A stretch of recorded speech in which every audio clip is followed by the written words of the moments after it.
सभी को नमस्कार। आज हम बात करने वाले हैं एक ऐसे ग्रह की जो हमारी जन्म कुंडली में सबसे महत्वपूर्ण भूमिका निभाता है, जिसको सौरमंडल का राजा कहा जाता है ना? हम बात करने वाले हैं सूर्य का। अच्छा, सूर्य का बात करने की जो हम कोशिश कर रहे हैं, है ना? उसकी सबसे महत्वपूर्ण कड़ी क्या है?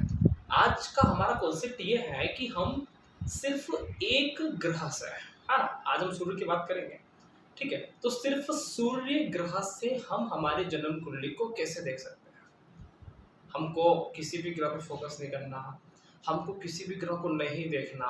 अगर हमारे पास कोई ऑप्शन नहीं है और हम चाहते हैं कि सब सिर्फ हम एक इंडिविजुअल ग्रह से सामने वाले के जीवन में कुछ प्रकाश डालें, है ना? सिर्फ एक ग्रह से कुछ प्रकाश डाला जाए तो वो कैसे डालेंगे?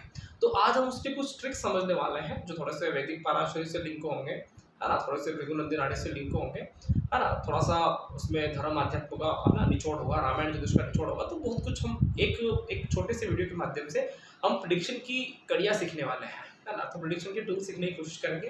तो सबसे पहले हम बात करते हैं सूर्य ग्रह। सूर्य ग्रह ब्रह्मांड में क्या भूमिका निभाता है, किसी को बताने की आवश्यकता नहीं है ना? सूर्य बाय डिफ़ॉल्ट नेचुरल रूप से प्रकाश का कारक है ना? एनर्जी का कारक है ना?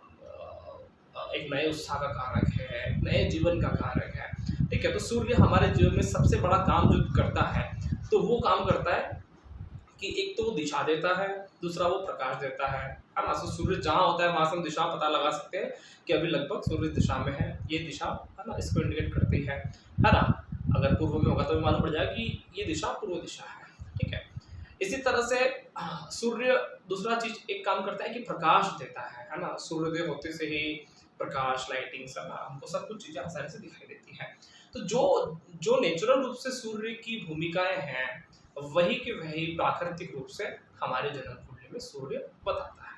सूर्य प्रकाश देता है हमारी जन्म कुंडली में भी, और सूर्य हमारी जन्म कुंडली में भी दिशा देने का कार्य करता है। अब प्रश्न ये है कि हम इससे फलित कैसे करें? सर बहुत ज्योतिष पढ़ लेते हैं, है ना? बहुत लंबा-लंबा कोर्स में हो जाता है, लेकिन प्रेडिक्शन की कड़ियाँ कहीं न कहीं, है ना, लगता है कि अब कहाँ से शुरुआत करें, क्या होगा, है ना? है ना? एक सामान्य आदमी भी सोचता है कि यार कहाँ से शुरुआत करूँ, है ना? 10 सालों से ज्योतिष में, 5 सालों से ज्योतिष में, 15 साल हो गए, लेकिन जैसे ही कुंडली खोलता हूँ, आँखों में मोतियाबिंद बाप रे! क्या हो गया, है ना? कुछ समझ नहीं आता। तो आज हम वही कड़ियाँ सीखने वाले हैं। आपको 2 मिनट की वीडियो से आपको बहुत कुछ समझने को मिलेगा। तो सूर्य प्रकाश देता है। आप एक प्रकाश का एक नेचुरल नियम समझना कि आज मान लो कि मैं लाइट से फोकस करता हूँ, है ना? तो प्रकाश हमेशा से सामने वाले की तरफ जाएगा, ऑलराइट? जहाँ से है वहाँ प्रकाश नहीं देता। दिया तले अंधेरा देखते हैं ना, है ना? आप कोई बल्ब हो, ट्यूबलाइट हो, है ना? तो जहाँ से है वहाँ प्रकाश नहीं दे रहा, उसके पीछे तो अंधेरा है, लेकिन सामने प्रकाश देने की कोशिश कर रहा है। तो सूर्य के साथ भी यही चीजें हैं। जहाँ सूर्य है, वहाँ आपको बहुत बड़ा ब्लैक होल दिखाई दे सकता है यूनिवर्स में, लेकिन उसके जस्ट सप्तम, है ना, इसके जस्ट 180 डिग्री वो सभी को प्रकाशमय कर देता है ना? तो यही की बात हम जन्म कुंडली सीखने वाले हैं कि सूर्य जहाँ बैठा हुआ हो, सूर्य जहाँ बैठा हुआ हो, उसके जस्ट सप्तम वाला भाव हमारे जीवन में सबसे प्रकाशमय होने वाला है। पहला सूत्र लिखो, वह भाव हमारे जीवन में बहुत अच्छी भूमिका निभाने वाला है। हम एक-एक भाव को लेकर चलते हैं। फॉर एग्जांपल हम लगन की बात करते हैं। अगर लगन में किसी व्यक्ति का सूर्य है ना? तो लगन में अगर किसी व्यक्ति का सूर्य है, तो सूर्य की दृष्टि कहाँ जाएगा? सप्तम, है ना? सामने जाएगा, मतलब सप्तम में जाएगा, ठीक है? तो प्रकाश का नियम है कि सप्तम दृष्टि देता है, यही बात वैदिक पाराशरी बोलती है, ठीक है? कि सूर्य और चंद्रमा आमने-सामने होते हैं तो पूर्णिमा होता है, पूरा प्रकाश कहलाता है ना? 100% प्रकाश होता है। तो सूर्य लगन में बैठा है, सप्तम में दृष्टि देगा, तो किसको प्रभावित कर रहा है? सीधे तौर पे सप्तम को प्रभावित कर रहा है, सीधे तौर पे सप्तम भाव को प्रकाश दे रहा है। अब सप्तम भाव से क्या देखते हैं? पति पत्नी, दाम्पत्य जीवन, व्यापार व्यवसाय, है ना? या दूसरों की परहित, लोगों के लिए बहुत बेहतरीन कार्य करने वाला, है ना? सप्तम भाव दूसरों का, सामने वालों का, लोगों के लिए बहुत कुछ करने वाला, ऑलराइट? लगन में सूर्य होगा तो उसका पहला प्रेडिक्शन आंख बंद करके क्या करना है? व्यक्ति अपने स्पाउस से बहुत अधिक प्यार करने वाला हो सकता है, परहित लोगों के लिए बहुत अच्छा काम करने वाला हो सकता है ना। वो दूसरों के काम के लिए हमेशा प्रेरणा स्रोत बन सकता है, हमेशा उसको उसको आगे बढ़ाने की कोशिश कर सकता है, दूसरों के लिए खड़ा हो जाएगा। सप्तम भाव वाले लोगों के लिए इतना प्रकाश देगा कि सामने वाला जो भी हो, है ना, उसको सीखने को मिलेगा, है ना। तो भगवान श्री राम के लगन में सूर्य था, है ना, तो सप्तम, है ना, पत्नी के लिए प्रकाश की तरह खड़े हुए हैं, है ना, लोगों के लिए परहित, है ना, जनता जनार्दन के लिए जो उन्होंने सीख दिया है कि आज भी राम आएंगे, समझ में आ रहा है। तो आज भी राम एक आदर्श पुरुष है, करेक्ट। तो उन्होंने सप्तम भाव के लिए पूरा अपना जीवन समर्पित किया। ये बात क्लियर हुआ। इसी तरह से सेकंड हाउस में चलते हैं। द्वितीय भाव में अगर सूर्य होगा, किसको प्रकाश देगा? जस्ट 180, अष्टम को प्रकाश देगा। अष्टम भाव से क्या क्या चीजें देखते हैं? गुण, रहस्य, गुप्त विद्या, व्यक्ति को संघर्ष, व्यक्ति जितना संघर्ष में तपेगा उतना निखरेगा, जितना तपेगा उतना निखरेगा, ठीक है। ऐसे अष्टम भाव की जब अष्टम भाव में जब सूर्य की दृष्टि होती है, सप्तम भाव, है ना, सप्तम दृष्टि होती है, तो व्यक्ति है ना, जो बुरे लोग हैं, पापी लोग हैं, उन लोग को भी एक बहुत अच्छा मार्गदर्शन देने वाला व्यक्ति बन जाता है। सेकेंड हाउस का सूर्य सीधा फलित करो कि बुरे लोगों को, पापी लोगों को भी बहुत अच्छा मार्गदर्शन देने की कोशिश कर सकता है, उन लोगों को बहुत अच्छा एक प्रकाश देने की कोशिश कर सकता है। जितना संघर्ष में तपेगा उतना उसका जीवन निखरेगा। तृतीय भाव में सूर्य क्या होगा? तृतीय भाव में सूर्य किसको प्रकाश देगा? नवम भाव को, है। तो धर्म के लिए, है ना, व्यक्ति अपनी शिक्षा के लिए, अपने पिता के लिए, ठीक है, बहुत अच्छे से उसको प्रकाश करने की कोशिश करेगा, है ना, उन के लिए खड़ा रहने की कोशिश करेगा, अपना बेस्ट देने की कोशिश करेगा, है ना। तो नवम भाव से जुड़ी हुई जो भी शिक्षा, धार्मिक यात्राएं हो गया, उच्च यात्राएं हो गया, उच्च शिक्षाएं हो गया, व्यक्ति वहाँ पर अपना बेस्ट करना चाहता है। वो जितना उसको जितना वहाँ पे उसको वहाँ पे वो कार्य करेगा उतना उसकी लाइफ बेहतरीन होता है। या आप ऐसा बोल सकते हो कि अगर ऐसा ऐसा व्यक्ति अगर मान लो कि प्रोफेसर हो जाए, नवम भाव प्रोफेसर का, अरे नवम भाव उच्च शिक्षा का, अगर ऐसा व्यक्ति मान लो प्रोफेसर होता है या टीचिंग की फील्ड में जाता है, बहुत बढ़िया तरह से वो ज्ञान को अपना, है ना, दे सकता है, बहुत अच्छी तरह से अपने ज्ञान को डिलीवर कर सकता है ना, ये उसके अंदर एबिलिटी रहती है। इसी तरह से फोर्थ हाउस में सूर्य होगा, चतुर्थ भाव में सूर्य होगा, दशम भाव को देखेगा। सरकार का है दशम भाव, राजनीति का है, करियर का है, करियर में बहुत अच्छी दृष्टि रखेगा, है ना, करियर को प्रकाश डालेगा। व्यक्ति हमेशा से कुछ न कुछ काम करना चाहता है ना, सरकार के लिए काम करना चाहता है, लोगों के लिए काम करना चाहता है ना, एक साम्राज्य स्थापित करना चाहता है, अपने अपने कुल के लिए बहुत कुछ स्थापित करना चाहता है, बड़ा बिजनेस स्थापित करना चाहता है, कुछ भी स्थापित करेगा, लेकिन करेगा। इसी तरह से पंचम में सूर्य हो, पंचम भाव में अगर सूर्य होता है तो कहाँ दृष्टि जाएगा? 11th हाउस में, है ना। व्यक्ति को अपने आप कई सारी तरह से कई सारी चीजों से लाभ मिलते हैं। व्यक्ति की इच्छा पूर्ति अपने आप हो जाती है, मतलब उसकी 11th हाउस प्रकाश जा रहा है ना, अपने आप 11th हाउस एक्टिवेट हो रहा है। 11th हाउस जो भी चीजें हैं वो अपने आप एक्टिवेट हो गया। अब उसको इच्छा पूर्ति होना, कोई उसने मन में इच्छा बना ली कि मेरा एक काम हो जाए, वो हो जाएगा, है ना।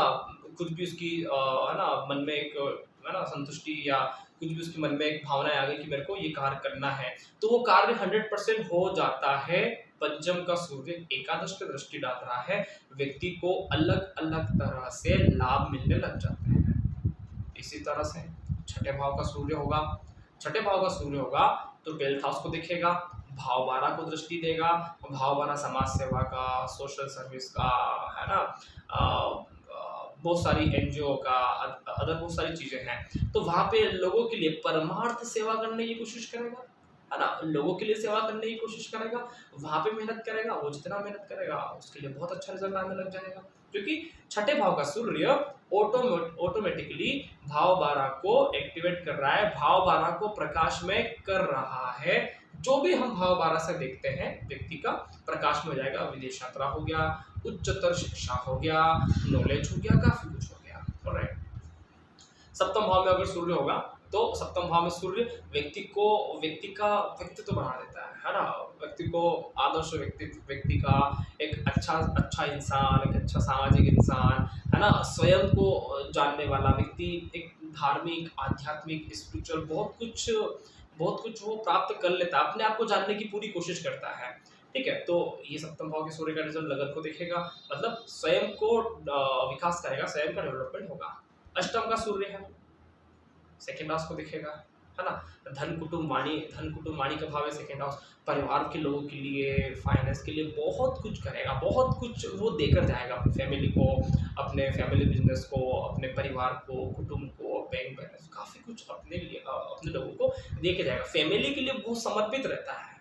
ऑलराइट। इसी तरह से नवम भाव का सूर्य होगा तो तृतीय भाव किसका, छोटे भाई बहनों का, है ना, पराक्रम का, है ना, व्यक्ति की कम्युनिकेशन का, तो उसकी वाणी बहुत प्रखर होती है ना, बातचीत करने का तरीका बहुत अच्छा होता है। छोटे भाई बहनों के लिए बहुत कुछ प्रेरणा स्रोत बन जाता है, दृष्टा बन जाता है कि यार मेरे बड़े भाई आदर्श हैं, ऐसा उसको फील आएगा छोटे भाई को, तो छोटे भाई बहनों के लिए बहुत अच्छा बन जाता है।